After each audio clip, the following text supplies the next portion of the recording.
Hello everybody, this is TipTop MTG here today with another Magic the Gathering video.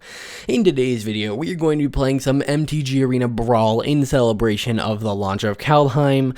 This is the final day of Kaldheim Brawl Week, and I'll be playing Vorinclex, Monstrous Raider. This awesome mono-green commander will double all of the counters on our stuff and half all of the counters on our opponent's stuff. So why don't we jump right into some gameplay? But actually, before we jump into that, if you want to see my deck list, check it out in the description down below. Now let's actually move on to the gameplay. Alright, so getting into this first game, it looks like we're facing an Azusa deck, which is kind of a weird commander to see here in Brawl, but it looks like it'll be mono green versus mono green. Looking at my hand, this hand is fine. It has removal for creatures, it has removal for enchantments, artifacts, cards, and graveyards. It also has some ramp and some counter synergy.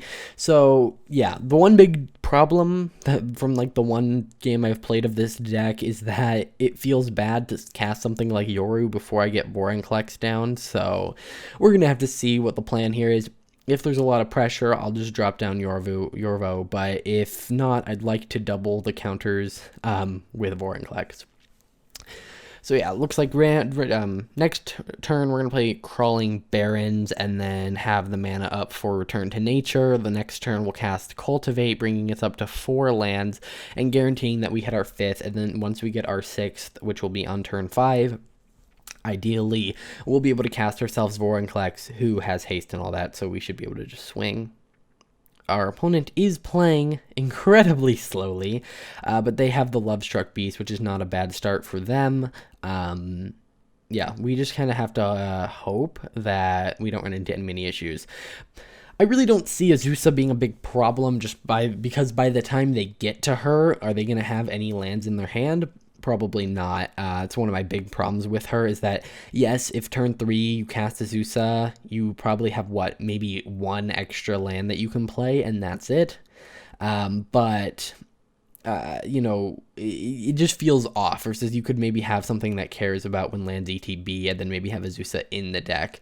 But yeah, looking at we got Milled, we have Weapon Rack, and a couple other things, but nothing super serious that I would miss. So yeah, next turn, play the Forest, play Cultivate. They are playing incredibly slowly, which I guess is fine, but it is a little bit annoying. And I could have destroyed their Binding of the Old Gods, but I'm really not worried about it. I would rather wait to exile a card from their graveyard in response to something.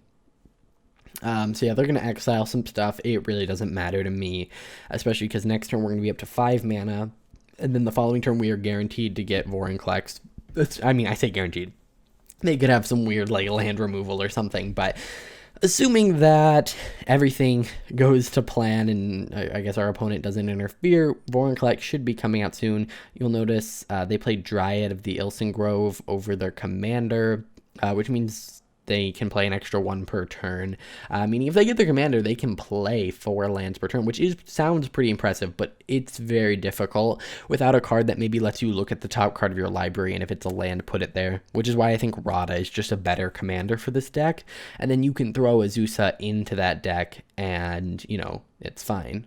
Now, I am going to use this Return to Nature on Dryad of the Ilson Grove. I don't really want him getting more lands than he already has, and it is pretty nice being able to use just a green spell as a kill target creature, so that's really, really nice. He does give them indestructible, which is kind of irritating, but I'm not too worried about it. That was just more of I'm going to try this. Honestly, I think it's good that we got the Heroic Intervention out of his hand. In terms of my play next turn, I think it's going to be Vorinclex, and then that will help us cast the Great Henge next turn, which is actually a really convenient thing. I'm thinking next turn we cast the Great Henge for 3, and then we play Yorvo. He'll enter with 6 counters, and then he'll have 1 counter put on him, but that will actually be doubled to 2, and we'll draw a card. So overall, this should be a pretty insane thing. On top of that, we have Ramp Through, which works really well with Trample, and obviously Vorinclex has Trample. So far, this is just looking like a really good game. It may look like we're outclassed, but Vorinclex is no joke, and we're about to kind of skyrocket here with the Great Henge. So yeah, he plays Vastwood Surge, so he's definitely ramping. But you'll notice Azusa here is not doing anything, and that's part of why I tried to build her like a deck with her in it, and it just didn't work for me. A lot of the time you're just like, well, I could play this, but it doesn't do anything. Let's see. So yep, I'm gonna play Great Henge, and then I'm going to play Yorvo, which he'll enter with 8. Wait, 8? Oh, he enters with 4, doesn't he? Oh yeah, so he's a 10/10, just a 3-mana 10/10, no big deal, and draw a card. We can swing with Vorinclex, and if anything super terrifying gets played, we can ram through, or Broken Wings, I believe. And yeah, so far, it looks like we are definitely in the commanding position. They play Ancient Green Warden, which just I'm not a huge fan of that. I don't like them being able to play cards from their graveyard. That is one way Azusa can be very, very good, is if you can play things from your graveyard, then maybe they have like a sack ability. So we are going to do this. Now, unfortunately, I don't get the extra value from Vorinclex having Trample, because Vorinclex can't actually kill Ancient Green Warden. But, you know, we're fine. Next turn, I play Kogla, probably have it destroy Lovestruck Beast. But I actually get this nice Invigorating Surge, which will put 2 +1/+1 counters on something and then double them. So Yorvo should go up to 24. No, but it'll actually be doubled again. So he should go up to 48. 2 counters, double it 12. Double 12 to 24, but it's putting 12, so it's actually gonna be like 36 maybe.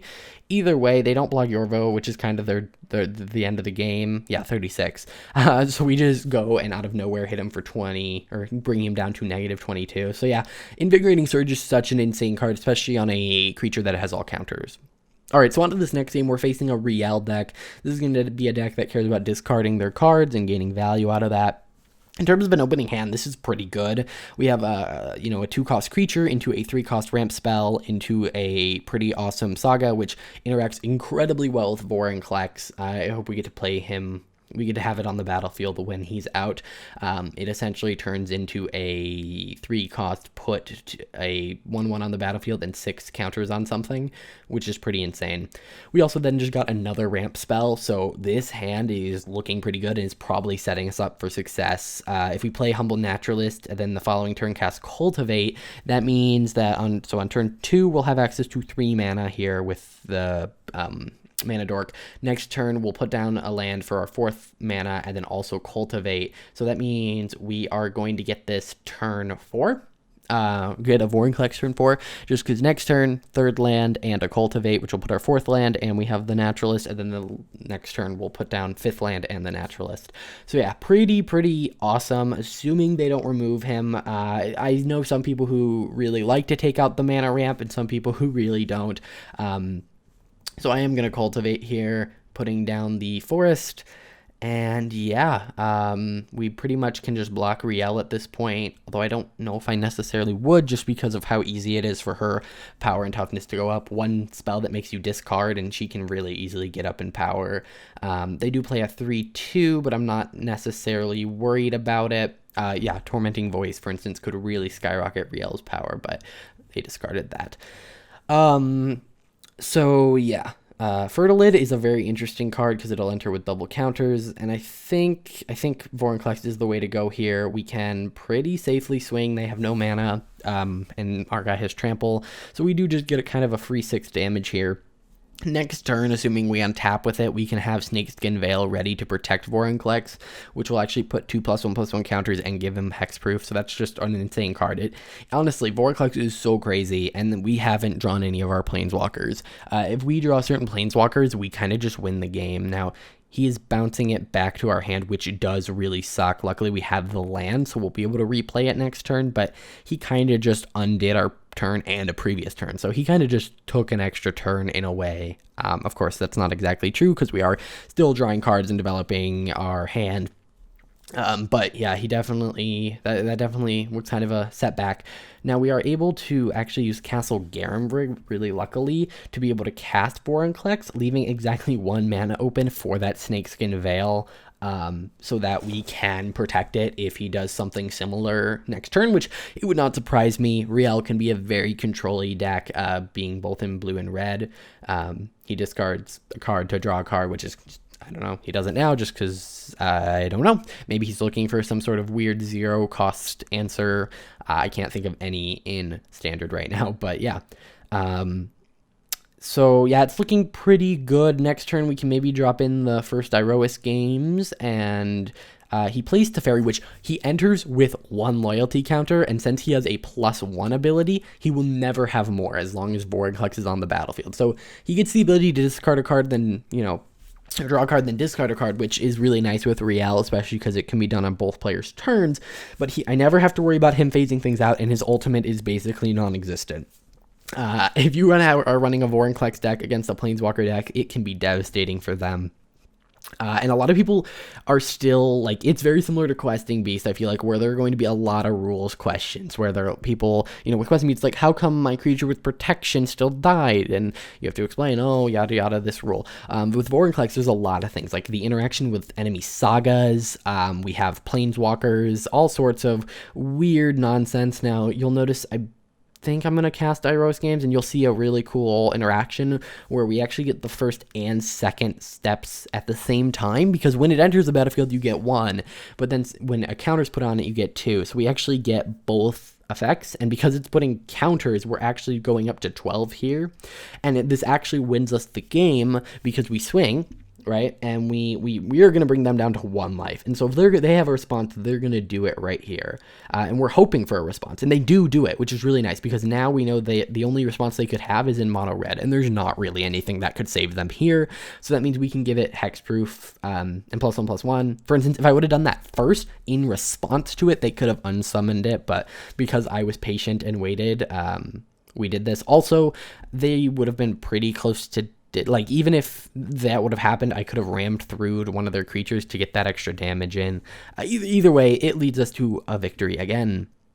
Okay, our last game, I think, just because this one's probably going to be long, is Vorinclex versus Vorinclex, which when they're fighting each other, I don't know exactly how it works. I think you double it and then half it. So essentially, you just put the normal amount of counters, assuming both people have it out. But the thing is, if I can have my Vorinclex out and he doesn't have his, then you know, I am just murdering his strategy, because his whole strategy is that. Now, we have Tyrite thingy, which is a really good card in this deck, and we actually just drew some more ramp. So this is a very ramp heavy hand, and he does get In Search of Greatness, which is kind of a terrifying card, but we kind of have to hope that we get to Vorinclex first, and with the amount of ramp in our hand, it would not surprise me. Again, we have Vorinclex and Great Henge, which are pretty awesome. He scries to the top, which means he's going to drop a land this turn, because if he didn't have a land, he would probably have scried it to the bottom. We're hoping for not a Cultivate or some sort of ramp spell, but of course he does have one. With this turn, I mean, I technically could play Nyx Lotus, but Cultivate is just the better choice. We're able to ramp it, and next turn, even if for some reason we lose all of the lands in our hand, we will have access to Vorinclex. You'll notice he is probably not having any lands in his hand based on that Fertilid play. You'd much rather play that after Vorinclex hits the battlefield, but maybe they just want to ramp. Yeah, no, it looks like they just don't have a land. Which is really, really good for us. You'll notice they are doing stuff with counters, and Vorinclex is going to kind of shut a lot of that off. Also, you know, because of the our mana rock over there, actually, Great Henge will only cost 2, which is a great feeling, having Great Henge only cost 2. We can then play that into Ilsean Caryatid, which will enter as a 3/3 and draw us a card. We can play Weapon Rack, which is going to enter with double the amount of counters, and then whenever we move counters from it over to Vorinclex, we are going to be able to put even more, but obviously this all now just gets countered by the enemy Vorinclex. So we kind of just are at this point where everything is kind of at a standstill. Now, what I can do is I can play the Great Henge, and then I can play Kogla. And you'll notice it should enter the battlefield with 1 counter on it, which should be enough to not die to Vorinclex. And if we can do that, then, you know, it'll be expensive for them. We'll be fine. So, yep, he gets 1 counter, just as I suspected, and then we get to kill it. And he concedes. All right, so that is the game. So guys, that is going to do it for this video. I know it was a little bit of a shorter one, but I felt like these games really showed off Vorinclex. I actually just filmed them 3 in a row, and they were really, really fun. One of them we won with double encounter shenanigans. One of them we, what did we do? I don't know. It was just a lot of fun. One of them we got to use some sagas to kind of manipulate that and shut off some of our enemy counters. And then the last game was a little bit of a weird one where we actually had the mirror match, which I think is always interesting to look at. And Vorinclex is very weird in a mirror match because the commanders kind of just shut each other down. Either way, guys, that's going to do it for this video. If you enjoyed, hit that like button, subscribe. Again, deck list is in the description. I will see you guys in the next video. Bye.